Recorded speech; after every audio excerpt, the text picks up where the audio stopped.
Hey, DawgNation, my name is Brandon Adams, and this is DawgNation Daily, the daily podcast for Georgia Bulldogs fans, presented today by Harrah's Cherokee Casino Resort. Now, I would love to be able to start today's show by talking about the future of Jake Fromm, and yet, at this point in time, we don't quite really know what that is yet, so instead, we're going to do a few other things while we all wait on pins and needles from the announcement from Georgia's quarterback. Will he be Georgia's quarterback again in 2020, or is he on his way to the NFL? I would assume that sooner rather than later, we're going to find out the answer to that. And when we do, you better believe we'll be all over it.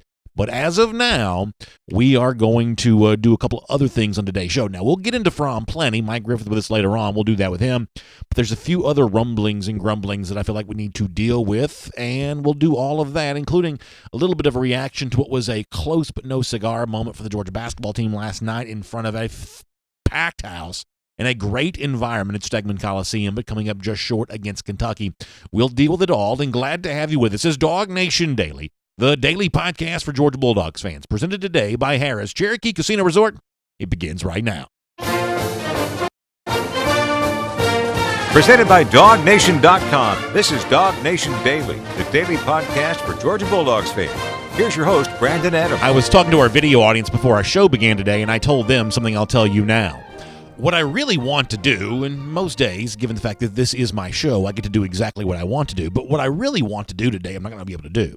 What I want to be able to do today is come on and say, hey, here's the announcement from Jake Fromm. Here is his future. He's, I hope, coming back to Georgia. Let's talk about it. Or even if the other thing was true, if he's going to the NFL, I'm at least sort of ready to talk about that too. We don't really have that to discuss. There really isn't anything new on this, at least in my mind, based on kind of what we had yesterday, where I kind of laid out why he might make one decision, why he might make another, and admittedly, to him or anybody else who might be listening, I'm selfish on this. I hope that he comes back to Georgia.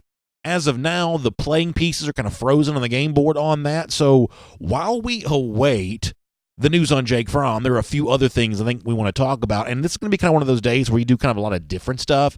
There are a few, I guess, somewhat smaller stories kind of floating out there. I want to try to hit on all of them.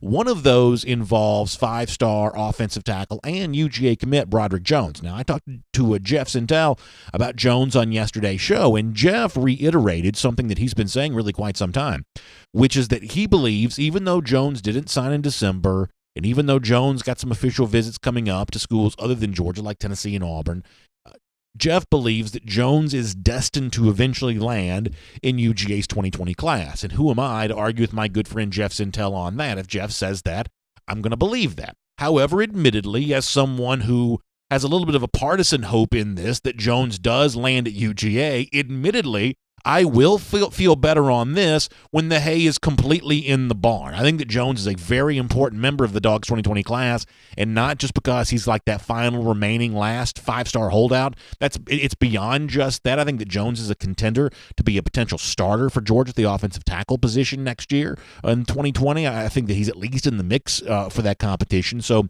when it's all said and done with him, and if he indeed does do what Jeff has kind of, I don't want to say outright predicted that he'll do, but certainly alluded to the possibility, strong chance that he'll do, of end up at Georgia, I'll be glad when this is over and done. So for someone like me, rooting for Jones at Georgia, knowing that, as Jeff has reported before DawgNation.com, that Auburn may be a little bit of a player in this. As it stands right now, they hold that last and final official visit. That's not always the ace in the hole. Darnell Washington's last official visit was to Tennessee. He didn't sign there. Jordan Birch's last official visit was to Georgia. He's not going to sign there. Last official visits aren't always the trump card, but it's kind of a nice thing to have. As of right now, that last official visit for Jones, as has been reported, does go to Auburn. So my attention definitely veered in the direction of the Plains when it was announced, and I'll show you this on Twitter. A lot of folks had this. I just grabbed one at random. J.B. Grimes, the offensive line coach, apparently not coming back to Auburn. Let's show folks that. Yeah, this is AU Goldmine on Twitter. Auburn offensive line coach J.B. Grimes steps down. The team was told tonight. Now, what's interesting to me about this is a lot of times when coaches leave, they leave for other jobs. It's not apparent, based on the reporting I've seen on this, that Grimes is necessarily leaving for another job. He just happens to be leaving Auburn right now. And I have no idea if this is a major factor in Jones' recruitment or not. There's some reasons to think that it might not be, but it's got to help, right? I mean, when you have a competition for five-star offensive linemen, when there's coaching unrest at the program that that Jones is considering, that's at least got to be a little bit of a factor in this discussion. Now, for what it's worth, when it comes to a J.B. Grimes, there is some evidence that maybe that wasn't the most pivotal relationship Jones had at Auburn or has at Auburn. Larry Porter's the tight ends coach. Apparently, Jones and Porter have a little bit of a close bond, too. In fact, when DawgNation caught up, as well as some other reporters with Jones back at the Under Armour All-American game, that relationship with Auburn, Porter, Grimes, who was still in place as the Auburn offensive line coach at the time, that was kind of all talked about there. Here's a little bit of what Broderick Jones said about that. He's a nice guy, pretty straightforward. You know, I can relate to him because we have similar backgrounds. Any relationship now with J.B. Grimes, the offensive line coach there, or is it more with Porter? He's a good guy too. You know, it's just a relationship game. But I feel like I can relate to them. So no real tip of the hand there about which percentage of his relationship with Auburn belongs to Porter, which relationship belongs to J.B. Grimes, and how much Grimes' now absence will affect Broderick Jones. But as I said before, it can't hurt. Now, for a little bit of a contrast on this, when it comes to speaking about relationships with coaches, Jones is pretty good about keeping his cards pretty close to the vest all the way through, whether it be Porter and Grimes at Auburn or the fact that Sam Pittman's no longer at Georgia. You just don't hear a lot of emotion from Jones one way or another about these coaches coming and going or anything else. He may have some thoughts privately on the inside. He doesn't do much to let those out on the outside. Here's what he said at the Under Armour game just last week about the fact that Sam Pittman's no longer at Georgia. I really had no feelings towards it because it's a better opportunity for him. And, you know, it's a business. So I'm looking at it at the business standpoint because it's a better opportunity for him and a better chance for him to go do something better, bigger and better. So ultimately, at least to my ears on that, and I'm only judging this from someone who watched the video from afar, if you want to know how Jones potentially feels about Grimes no longer being at Auburn or how he's grown to feel about Pittman no longer being at Georgia, I don't know that those quotes necessarily give you a whole lot of ammunition on that one way or another. However, he did go into a little bit more detail with our Jeff Centel on how he feels about Georgia, and one of the things that sort of pulls him towards UGA and has caused him to maintain a status as a UGA commit, even though he didn't sign in December. Here's what Jones said about that. The fact that it's in Athens is a big priority because I want my family to be able to come to the games, and it's right up the road from where I live. And that's a big factor for them, so they won't have to do too much traveling. And I want to stay close to home because my mom and grandma, I want to stay close so I can help them out too as well. So let me kind of wrap this up a little bit, at least this portion of the conversation. I don't know that Grimes' departure from Auburn is a smoking gun that will cause Jones to fully decide he doesn't want to be a part of that program and maintain his status as a UGA pledge, but it's got to help a little bit, right? I mean, the fact that Georgia had Pittman's loss earlier on, acted quickly to replace that with Matt Luke, and I think that Luke's going to have a pretty prominent presence on the recruiting trail while wearing that Georgia G. The fact that Auburn's kind of going through this a little bit later in the process, just ahead of what's supposed to be a visit there to the Plains, it's got to help a little bit. And so as someone who I kind of view as a very important part of Georgia's 2020 class, I will be very glad when it's all said and done with Jones and he ends up inking with the Dogs, and maybe Grimes' departure helps there in that regard just a little bit. Now, another story I want to mention here for a moment off the top of the program, while over the course of the next couple of days or however long we wait to hear something on Jake Fromm, is the fact that reportedly Otis Reese, the Georgia safety, is into the transfer portal. Matt Zenitz, I believe, from AL.com, had this first. You kind of know the story here. Reese was one of those highly regarded recruits for Georgia back in its 2018 class, a recruiting battle that Georgia sort of outflanked Michigan to win. It was a big flip at the time for the Dogs, and I think that Reese certainly has the look of a good player, and I think eventually he can be a good player somewhere. I think he kind of ran into a little bit of a numbers game at Georgia. The fact that Georgia had two veteran safeties who were doing really well. At one point in time, there was some debate, would Reese be a linebacker or a safety? Georgia seemed to view him there in that safety spot, and Georgia's veteran safeties were playing pretty well. And then you have a guy for the 2019 class like Lewis Seen comes in, and Seen really has the look of that next Richard LeCounte-like player, young, dynamic player that you can put out on the field and just sort of see what happens because of the athleticism that he brings to the table. And Seen certainly kind of put that on display during the Sugar Bowl. And so that kind of leaves Reese as kind of an odd man out. Not because he's not a good player, but because you can only play 11 at one time. And Georgia, for whatever reason, seems to rotate safeties a little bit less frequently than it rotates some of the other positions on the defense. So I don't fault Reese for thinking better of his situation at Georgia, nor do I fault Georgia for seeing Reese get away. This is just going to be a factor in the modern age in which we live, in which there is more player movement than ever before, and Georgia is recruiting at such a level that even really skilled players and even really good-looking athletes, they don't necessarily find a home right away, and some players are just going to respond to a situation like that with a bit of impatience. That's not a thing for me to criticize either party on this for. Now, as far as the guy who does stand to, I guess, benefit from J.R. Reed's graduation, and the guy who seemed to win that competition with Reese, Lewis Seen, he was a part of a good crop of young players. George Pickens on the offensive side of the ball, Warren Erickson along the offensive line, offensive guys, young guys that really handled themselves pretty well in a big showcase in the Sugar Bowl. And I guess now what Kirby Smart said about them after the game seems even more relevant. It's now Lewis Seen's time to shine. He won the competition against Reese. He's likely the starter next year against Richard LeCounte. Is the future bright when it comes to Seen and a lot of these other young players?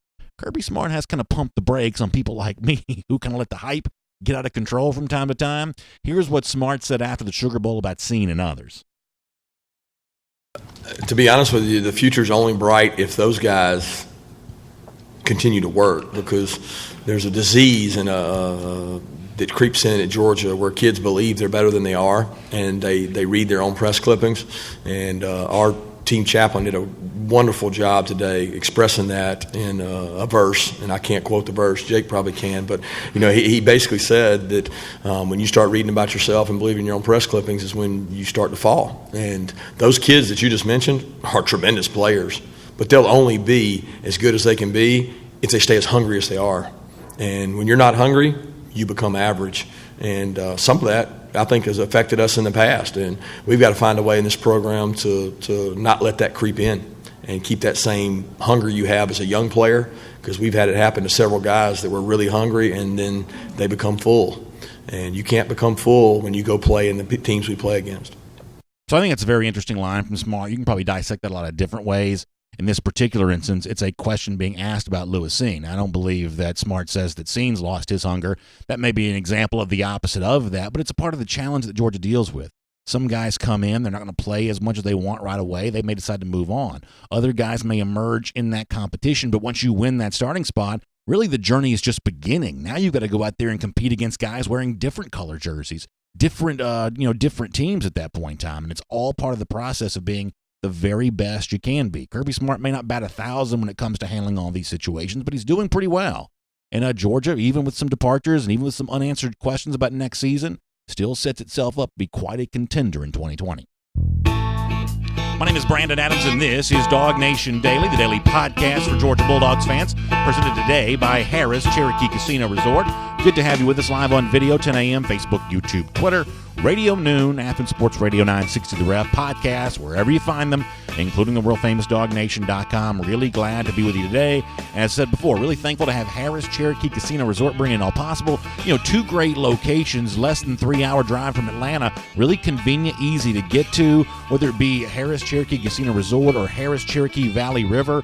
All the great gaming things, hot slot machines, table games, just a tremendous gaming environment at both the facilities, a great place to be, and tremendous luxury accommodations there as well. Harrah's Cherokee Casino Resort's got more than 1,100 rooms, more than 10 dining options, spa, pool, just an unbelievable experience, and you're going to want to be at either one of these locations, whichever one's most convenient for you. And coming soon, the book, Sports Gaming, coming to the Harrah's Cherokee Casino Resort properties. You can see the website on your screen for those of you watching on video, how to get more information, or you can just search Harrah's Cherokee Casino Resort, the book, sports book, and I'm sure the internet will get you where you need to go on that. So really happy to have Harrah's Cherokee Casino Resort with us here today on DawgNation Daily. Looking forward to having Mike Griffith on the program here in just a little bit as well.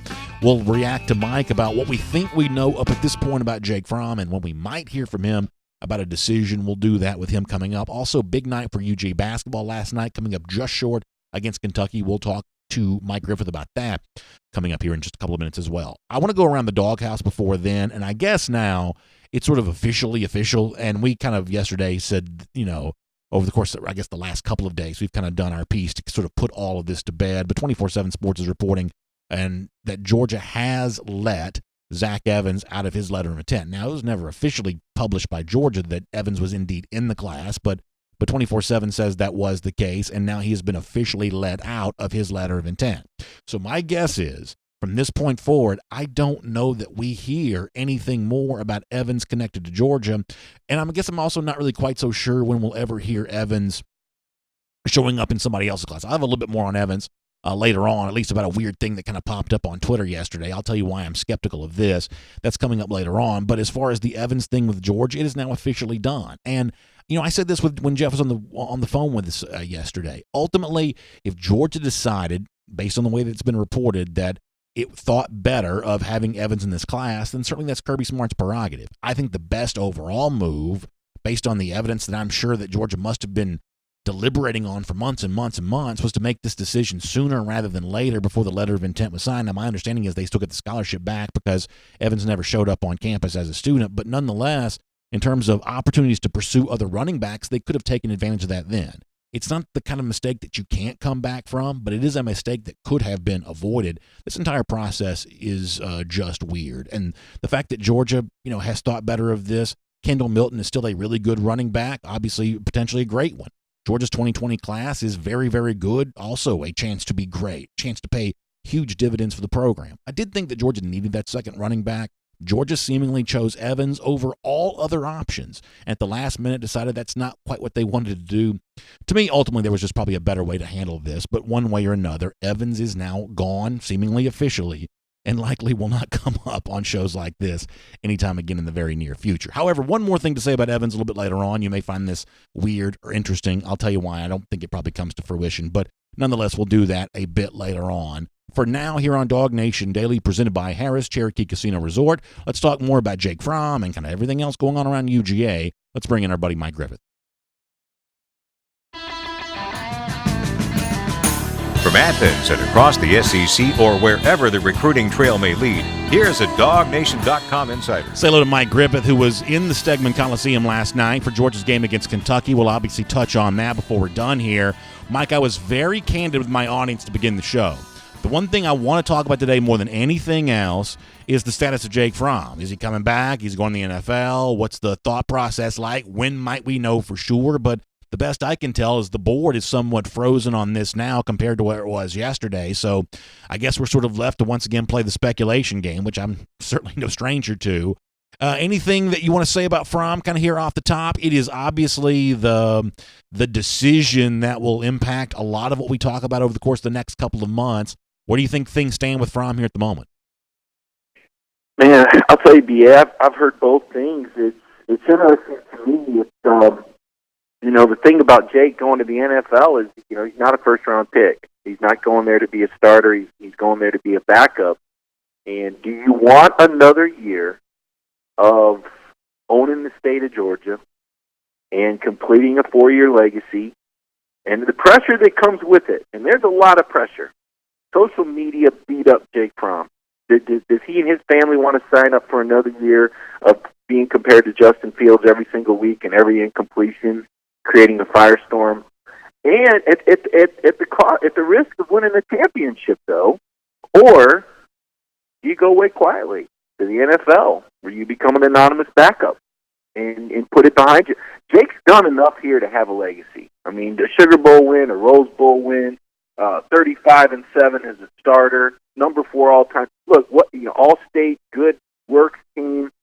Jake Fromm has done a lot here. Does he go for the gusto? Does he risk it all and take all the pressure that comes with it, or does he go away and live anonymously and hunt on the weekends and not have his name in headlines every week? I mean, it's a very drastic decision here, and it's just where he's at in life, and I can't answer that, B.A. I think the other thing, because I think it's important in conversations like this to spend some time looking at why he might go, because I think the reasons why he might stay, frankly, sort of argue for themselves. A chance to potentially add to his draft resume, a chance to kind of add some team success, something I know that he kind of craves. It's easy to sort of argue for why he should stay, and admittedly, for the people watching and listening to this show, that's what I think the overwhelming majority of them hope that Fromm does. So to kind of get the full picture of the discussion, I think it is important to spend some time talking about what the arguments are for him to go to the NFL. You kind of lay out one there in terms of, hey, maybe anonymity, we would be a little comfortable after being in quite a spotlight here over the course of the last few years. For all I know, you could be right about that. I'm not really sure one way or another.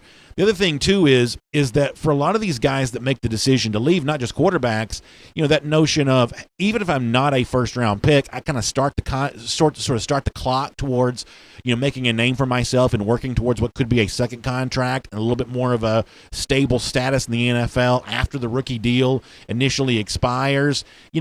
I guess I'm curious to hear more thoughts from you on why you think it might be that the NFL for Fromm right now is enticing, even though I think most of the mock drafts that we'll read online won't have Fromm in the first round, at least right now. I don't think it's as enticing as that the pressure at Georgia is incredibly high, and you gotta want it. You really gotta believe. That's why Kirby creates the mindset. Pressure is a privilege.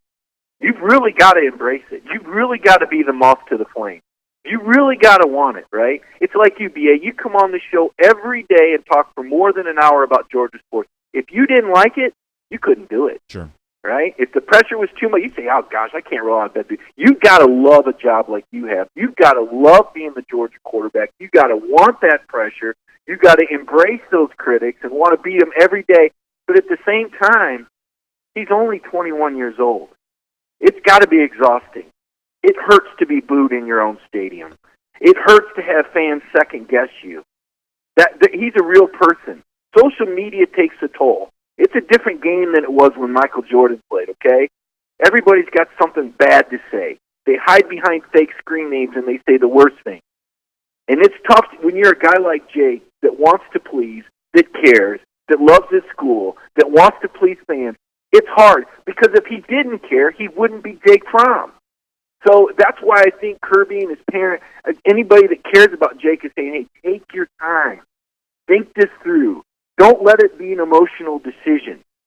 But Jake's got to want to sign up for it, BA. The fact of the matter is, if Jake Fromm comes back, Georgia is the favorite to win the SEC and likely one of the top 2 or 3 teams in the country. A lot of pressure comes with that. There's a big reward, but there's a lot of pressure. If Jake doesn't come back, there's a lot of questions about Georgia next year in the SEC East. One more thing on this, and admittedly this is just like reckless speculation, but it is something that kind of comes up. When it comes to like when this might occur, some people are going to say, well, the longer it goes, the worse it is for Georgia in terms of getting their senior quarterback back, and some people might say the opposite, or some people may have a theory about this, theory about that.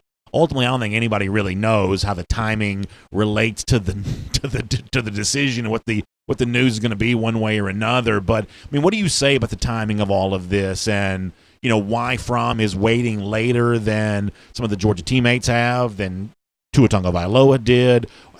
How do you, I guess, explain the timing of this and the eventual decision that Fromm is going to make? Well, I mean, he's praying on it. He's praying on it. He's waiting. He's waiting for a sign from God. He's waiting for the feeling and enough conviction to go public with it. He understands the gravity of the decision. You can't go back.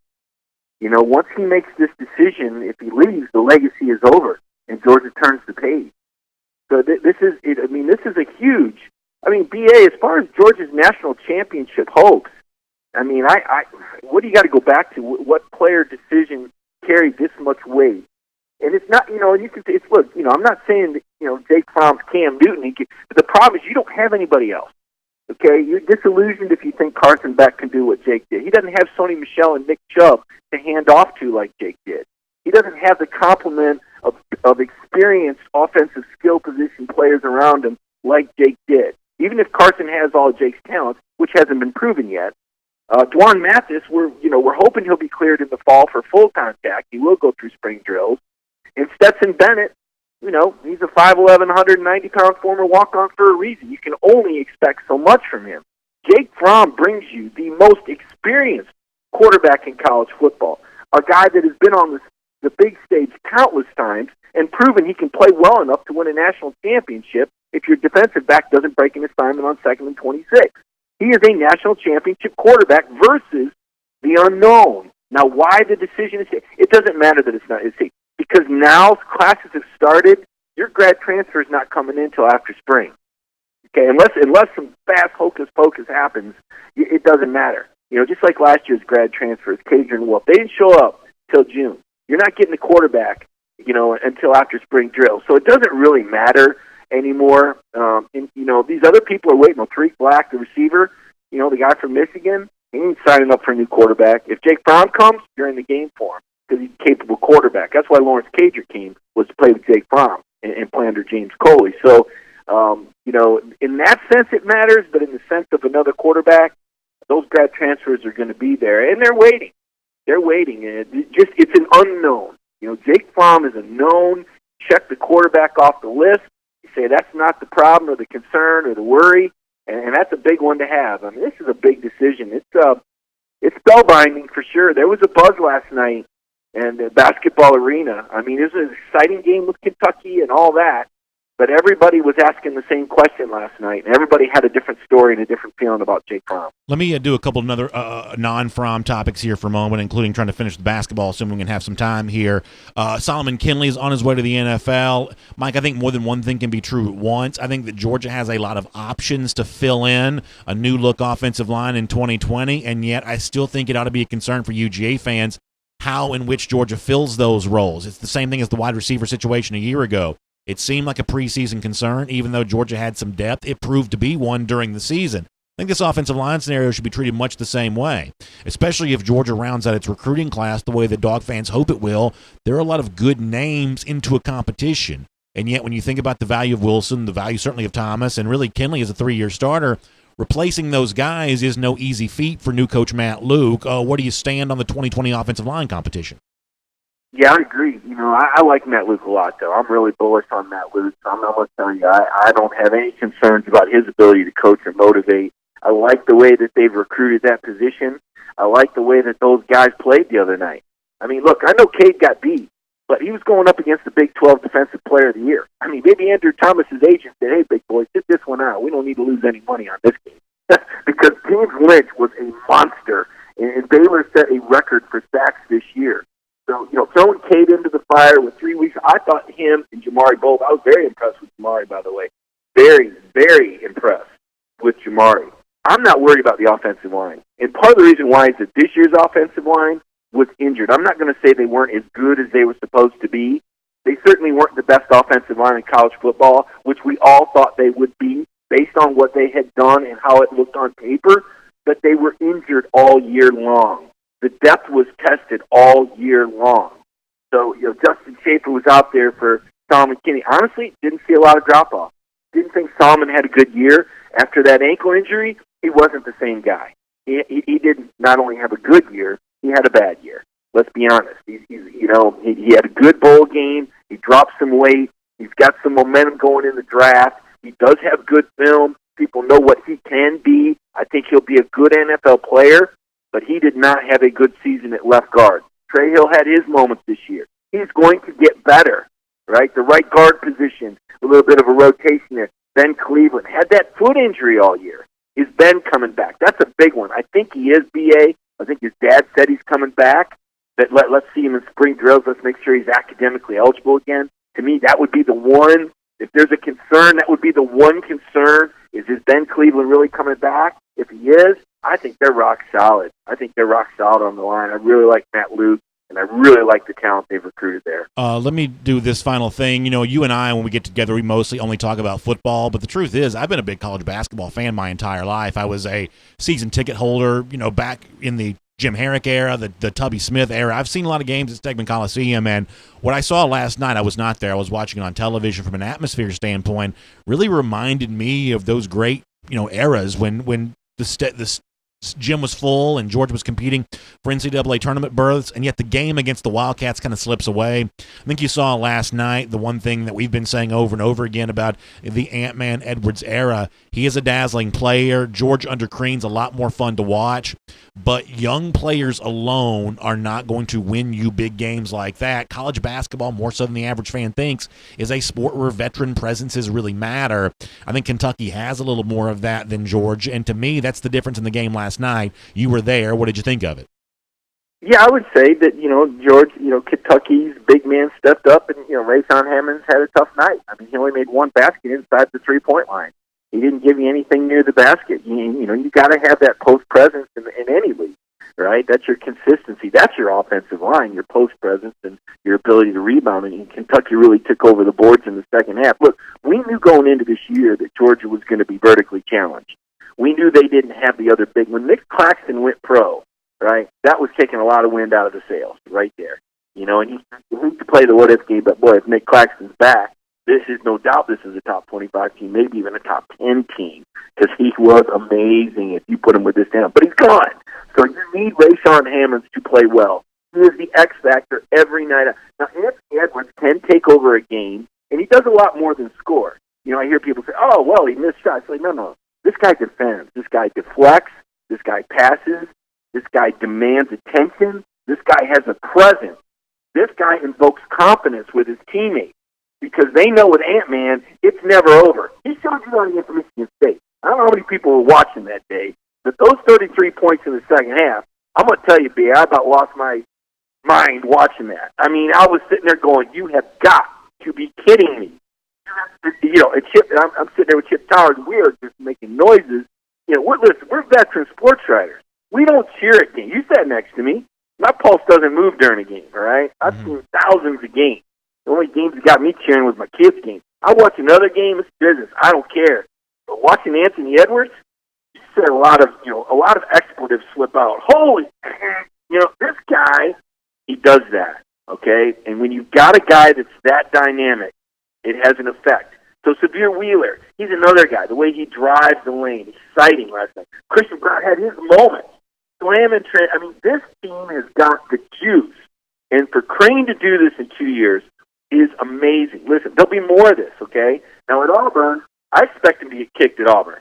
I really do, because Bruce Pearl is a whale of a coach. They're undefeated. They're at home. It's a rivalry. I could be wrong, but Auburn playing really good ball. But when they come home to play Tennessee next week, oh, it's on.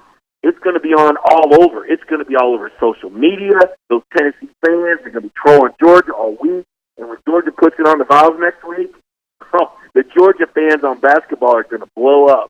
And it's going to be something. This month of January is going to be really exciting, Brandon. Well, Mike, good stuff. Thanks for your time. I know you'll be, much like the rest of us, awaiting this news from Jake Fromm when it finally does come down. We'll look forward to reading from you when it does occur, and we'll talk to you again here soon on DawgNation Daily. I'll be able to sleep then. I'm telling you, you can feel it in Athens, man. Everybody is holding their breath. This is big. No it's doubt. Exciting. This is college football. It's fun. No doubt. We'll talk to you soon, Mike. Let's take a look around the rest of the league. This is SEC Through. So there are a couple of really quick things I want to say about Jake Fromm that come to mind because of what Mike said. I'm going to try to make this as quick as I possibly can because we got to go cruise around the SEC, courtesy of Royal Caribbean after that. I know there's this sense of, well, just Jake Fromm just lives with a mountain of criticism all the time. I think that's only true depending on how plugged in you are to, like, social media. And in this case, I'm going to include message boards as a part of social media. DawgNation's got a big forum. There are other sites that have big forums. When you're kind of plugged into those message boards, when you're plugged into Twitter, when you're plugged into this, that, and the other, it can certainly seem like that someone like Fromm is just inundated with criticism all the time. But the truth is, everybody, when it comes to platforms like this, is always criticized.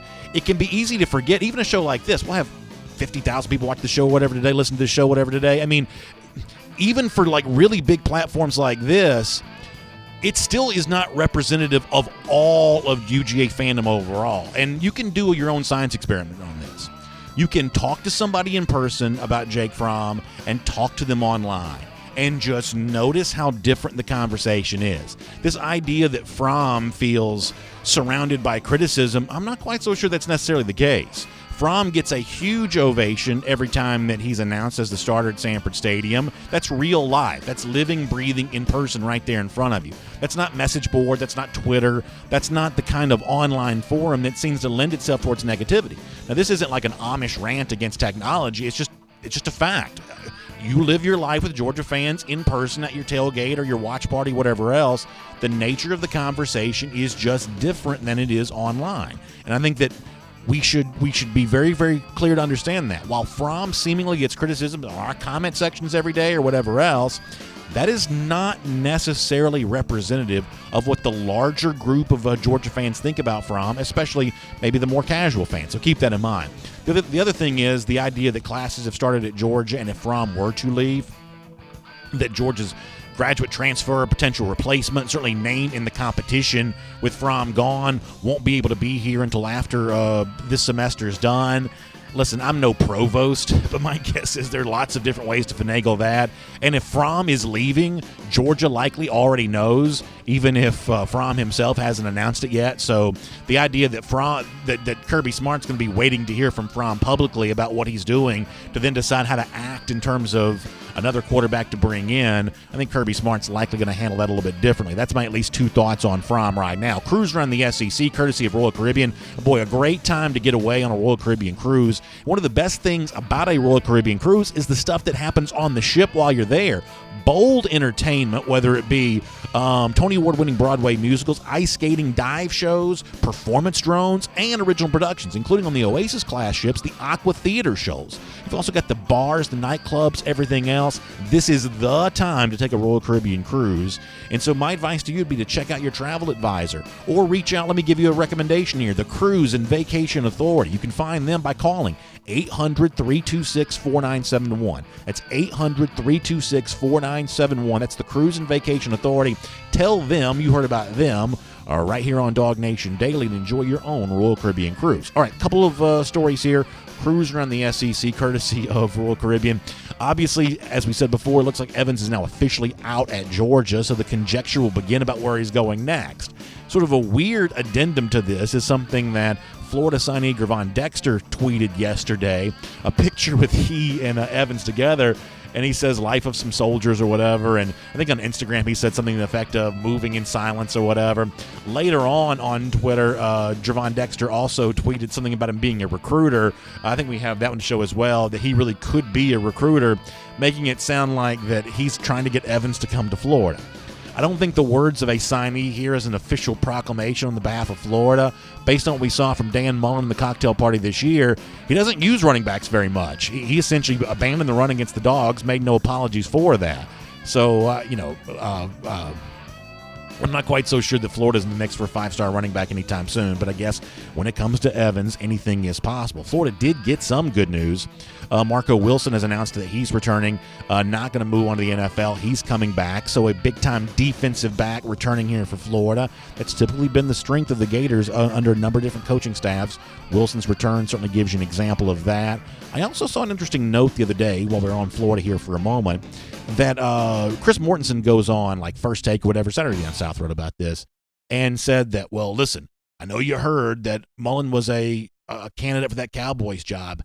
If they had hired a college coach, Mullen would be that choice. This just, to me, completely validates what I told y'all all along, that the notion that Mullen was a candidate for the Cowboys job was more likely coming from sources close to Mullen, more so than sources close to the Cowboys.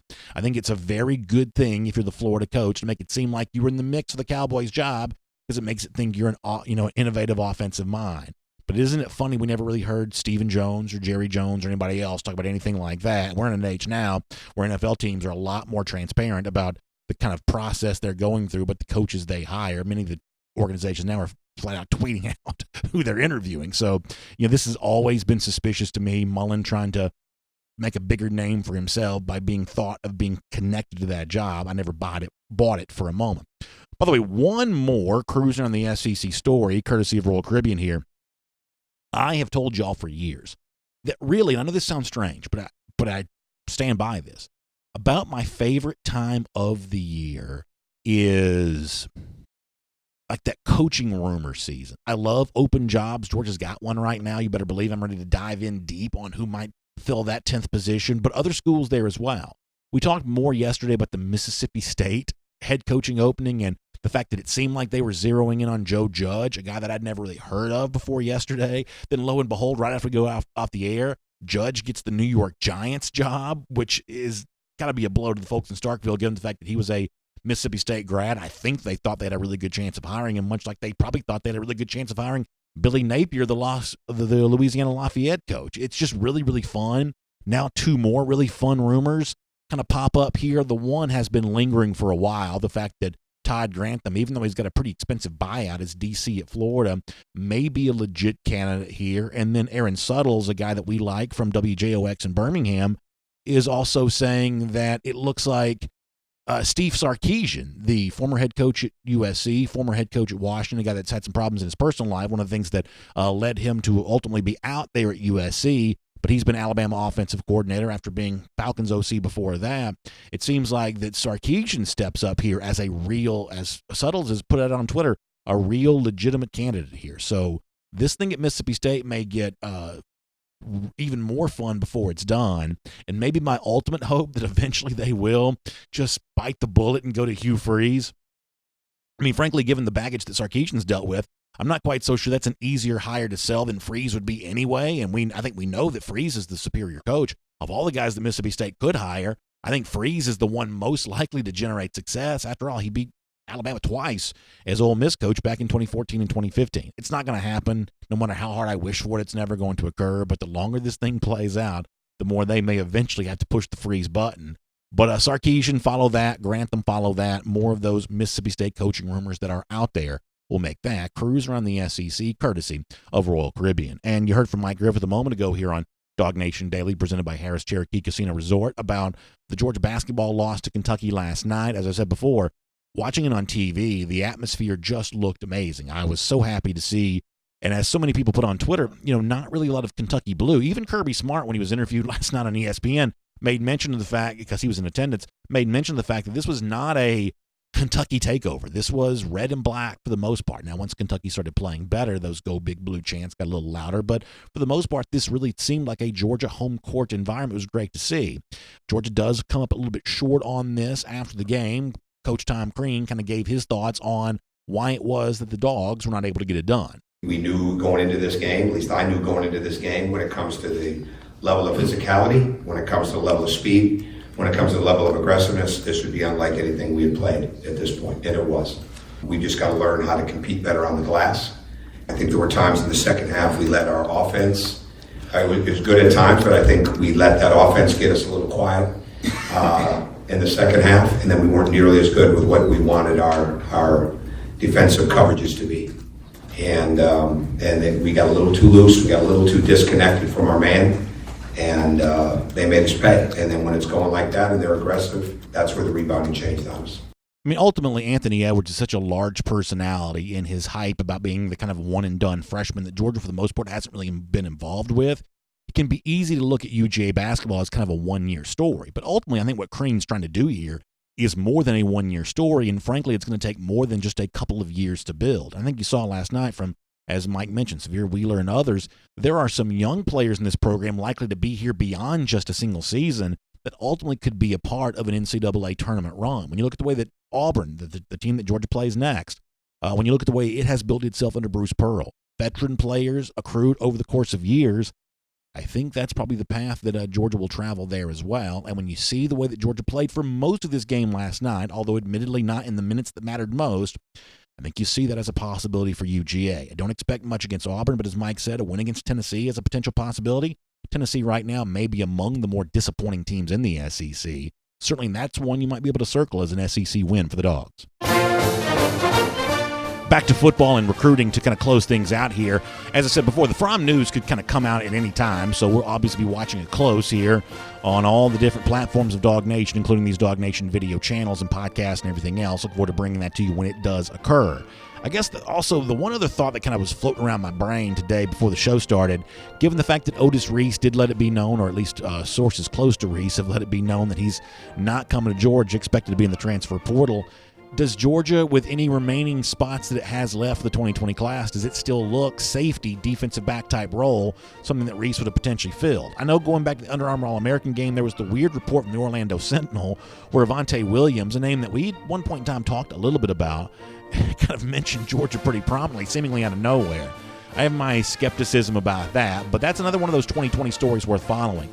Is there room for another defensive back now that Reese is not here? By the way, Gatorhater Updater, 1,166 days. We'll see you tomorrow. DawgNation Daily, presented by Harrah's Cherokee Casino Resort. And on video, time now for our R.S. Andrews cool down, and I want to remind you about my friends at R.S. Andrews. They will take good care of you when you have a heating issue, and this morning it was cold, so many of you do have one of those heating issues. They can do that for you. $99 mega furnace safety check. Not only will they make sure your heating system is going to keep your family warm, but keep your family safe there as well. So you're going to find them online at rsandrews.com. Now, I do not want to make the R.S. Andrews cool down all about me, but I do have to address something that's kind of on my mind right now. Connor Riley, would you mind helping me out with them just for a minute? On the video board, would you mind pulling up the video with me talking to UGA offensive line coach Matt Luke? Can we see this on the screen just for a moment, please? There's something in particular about this video that I feel like has to be addressed. And I was kind of watching it as it played during our show here today. I want to make sure that I am very, very clear about something, and I want to just clear the air right away here. Okay, so you can see a little bit of this right now. Can we go full screen on this, just away from me, all the way around? Yo, my hair is not that gray. I don't know what is going on with this video. I'm very proud to have gotten a chance to speak to a Coach Luke. Luke made a strong impression on me, much the same way I think he's going to make an impression on a lot of Georgia's future offensive linemen. He's going to do great work with this offensive line. Look, he's got his hand on my shoulder. We clearly have quite a bond there. But can we get this out on public right away? That is not what my hair looks like. What's going on there? Connor, you're more of a videographer than I am. Why is my hair so gray? Is this the Superdome lighting? What's going on here? I think it's the Superdome lighting. This is an outrage. This is an outrage. And listen, y'all know me. I'm not vain. I'm typically more about content than whatever else, vanity. But I look like Samuel Clements in that picture. I mean, so I think the one thing we maybe need to root for next year, then, if that's the case, and you're worried about the way the Sugar Bowl Superdome lighting affects your hair, you need to root for Georgia to go back out to the Rose Bowl That's for a their good point. potential college football playoff game. Yeah, go back and look at my pictures from Pasadena. Outdoor environment, I look way better. Now, it's also 2 years earlier, so maybe I've just aged a lot in 2 years. But I at least wanted to get that out in the open and just sort of correct the record on that. I am not typically one that fixates on my appearance too much, as you can tell by the way I look today. But something about that video just does not quite feel accurate. You're with me every day. Yeah. I look better than that, don't I? I mean, do we just need to put a fresh coat of paint on your hair like, Saban or Les Miles used to do? I think so. I think that here's what I'm going to do one day, and I'm going to go ahead and give y'all a hint about this. So when it happens, you can be in on the joke. One of these days, I'm going to go spray tan. I'm going to get a absolutely slather paint on my hair, much like Nick Saban's been doing for years. I'm going to get fake teeth. And when I come in here and everybody's like, BA, what'd you do? I'm going to say, I don't know what you're talking about. I'm going to act like I had no idea. I think Jimbo Fisher essentially pulled that stunt when he got his new hair. So that's basically what I'm going to do, and nobody is going to be any the wiser. By the way, Pete Williams says he liked the Matt Luke hire as soon as he heard it. Pete, I agree with you. I think that it was an easy hire to sell because, admittedly, the Georgia fan wants to feel good about the next offensive line coach or any coach, the new 10th coach that Georgia's about to hire. You want to feel good about that. You're a fan of the team. Well, when it's Luke, just connecting the dots on that narrative is a fairly easy thing to do. The offensive line, I thought, played pretty well against Baylor. That's a good pass rush, so it's not going to be a perfect game against a Baylor team that had been good at the line of scrimmage all year long, but you broke in new starters. Seemingly recruits are impressed. I mean, I give rave reviews to the Luke hire thus far. I wrote about Luke this morning. I'm going to wait to fully grade it. He needs to make sure that he maintains both Broderick Jones and Cedric Fromm, as well as in the 2021 class lands commitments from in-state offensive linemen like Amarius Mims, Micah Morris, Terrence Ferguson, guys who are all ranked as top 55 prospects nationally, and all guys who, when Sam Pittman was the coach, Georgia was very much the leader for. And if he can finish off those recruitments and get those guys signed in Jones and Van Pron's case and committed in Mims, Morris, and Ferguson's case, I think that's about as well as you could do for an offensive line hire. Yeah, you wrote about Luke, I know, this morning at DawgNation.com. You also spent some time around Broderick Jones. As I said during the show, I can't tell you that the J.B. Grimes departure from Auburn is a smoking gun that leads Jones to stop considering Auburn. I do think it has to help at least a little bit. I know that you were with him when he talked about Larry Porter and some others the other day. What do you make of, I guess, the relationship between Jones and Auburn, and how much of a stumbling block that could be for Georgia really finishing off its 2020 class the way it wants to?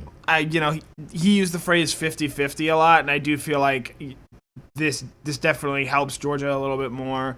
Not tipping those percentages, but he said it was all about relationships, and right now he does not have a relationship with his position coach, his theoretical position coach at Auburn, should he go there.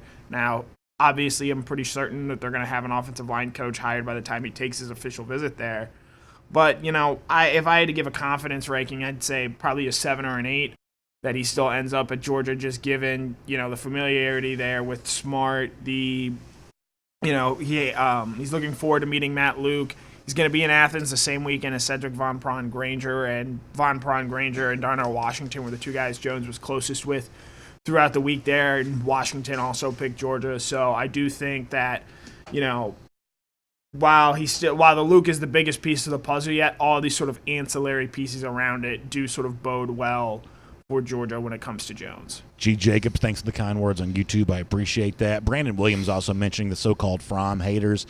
Do you agree, Connor, with what I said during the show, that I'm not quite so sure that Jake Fromm feels surrounded by criticism as much as some of us who spend a lot of our time online think that he must? I think that Jake Fromm probably feels really, really loved. I think that Jake Fromm probably feels really, really appreciated. Is he aware of the online criticism? My guess is that he probably is, but my guess is that he probably learns to compartmentalize that the way that almost any of us who have any relationship with being criticized online must eventually learn to do, him more so than most others probably. But the online thing is just not real. And even though it's the loudest message that we get, it is not representative of the larger group of people overall.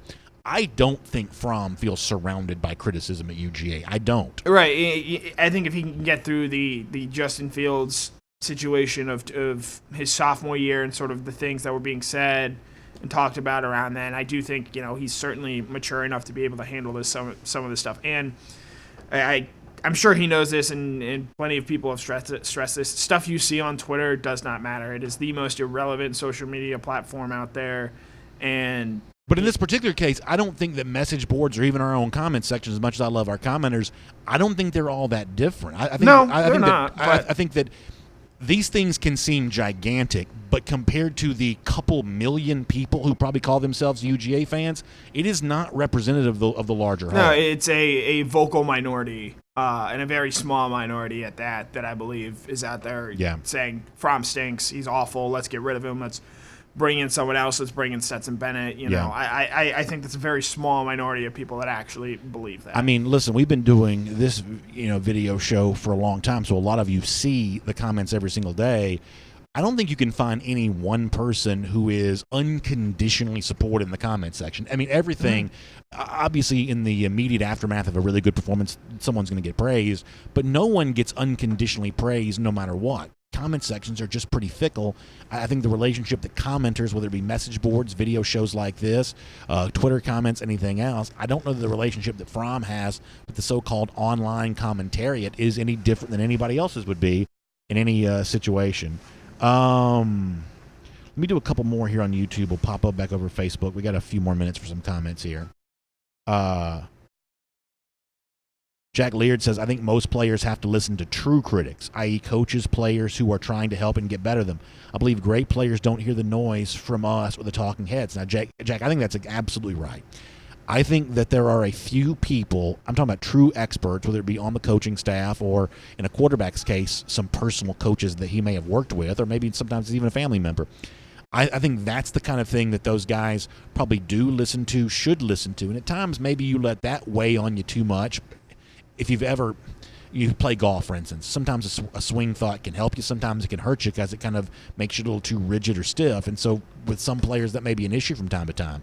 But there is no doubt there is a certain brand of, I won't even call it criticism, I'll call it a critique. There is a certain critique of Fromm coming from experts that I think he's probably more than willing to listen to. In fact, I think players crave the kind of individual personal coaching of, hey, do this one fundamental thing differently and your technique will be totally different and you can go out and have more success. I think something like that is something that Fromm is likely listening to.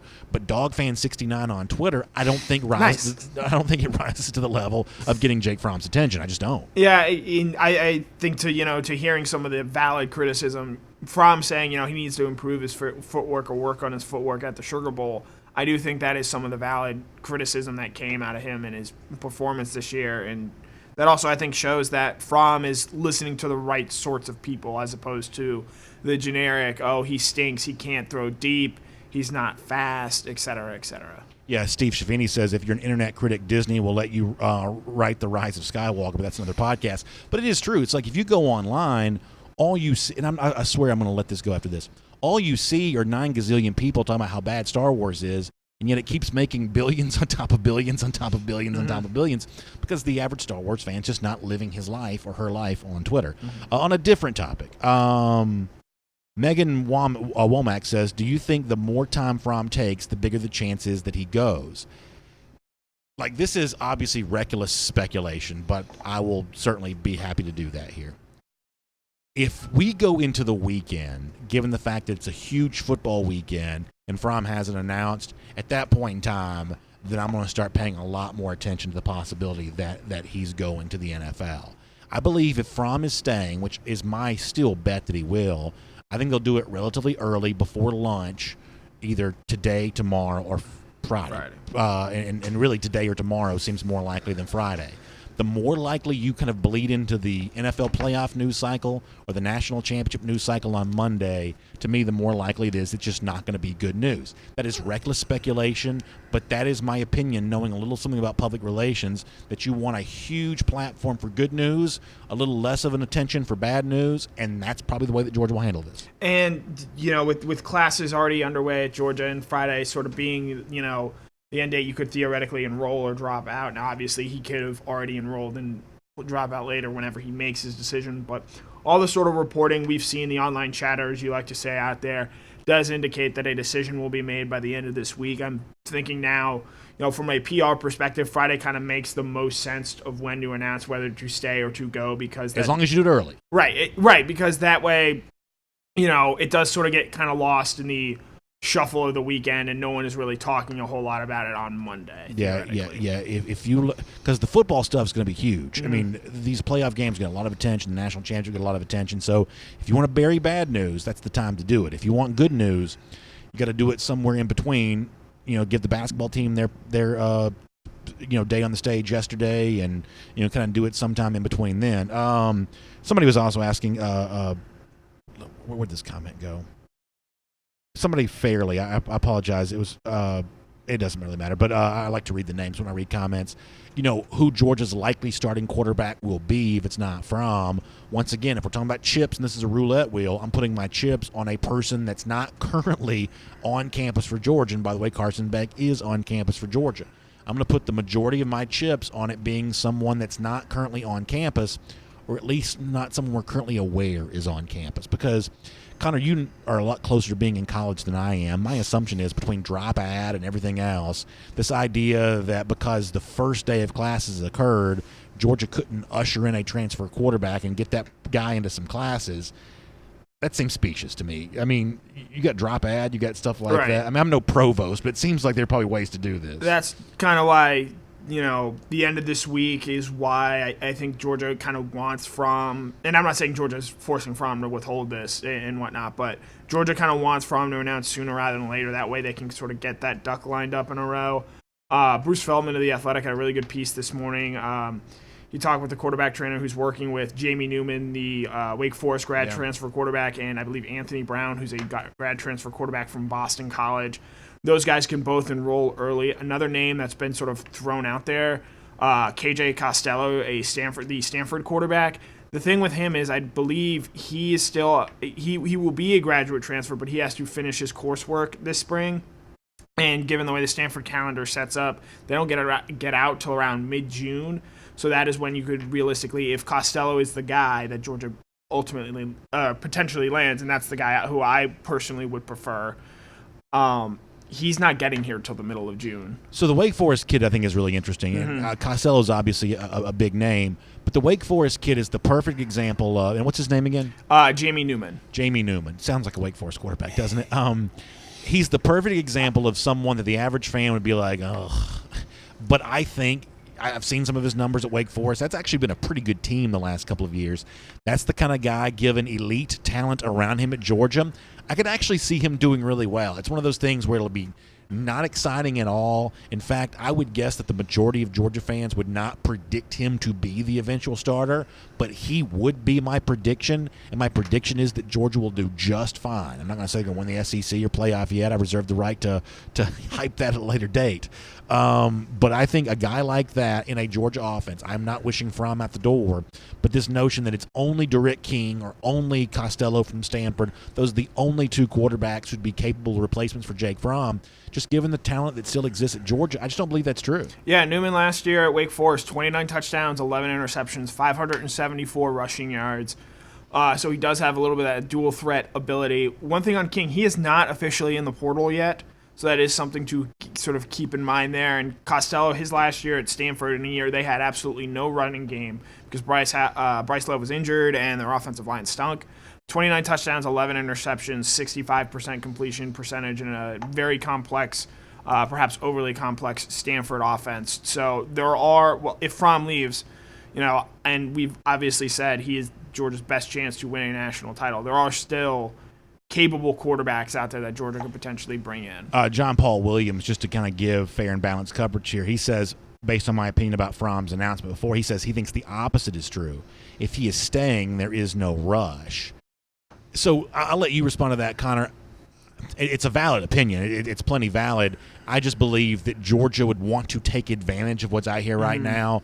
I think there's some good – like, if you do this thing at, like, 10 a.m. right as DawgNation Daily is coming on the air, just to throw it at a time. Please don't. just to throw it at a time. Like, you get a full day. I mean, like, we will go into, like, hype overload about Jake Fromm coming back, and that's good for Georgia in a roundabout way. So – I don't think it's not pressing for Fromm to announce if he is returning, but it is an opportunity for Georgia just to kind of get some positive press, some positive, clippings on Tuesday. We're going to get way too early top 25s. I think that, I don't know. I mean, with Fromm, Georgia's a top 5 team in these way too early top 25s probably, and that's just another way to kind of get that positive news cycle spinning a little bit more. I think if Fromm comes back, Georgia's going to be the number 3 team in just about every poll behind Clemson and Ohio State.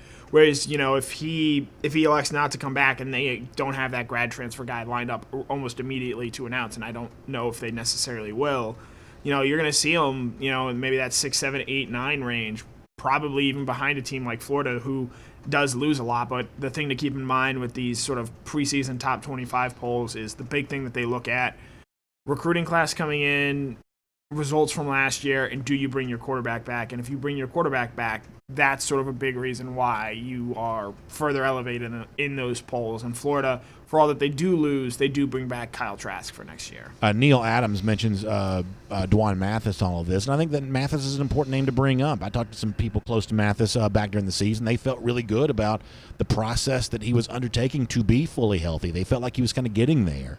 And I think that he will be a competitor in this competition this spring. I'm assuming that based on some of the stuff that I've been hearing, he's going to be healthy enough to give it a go.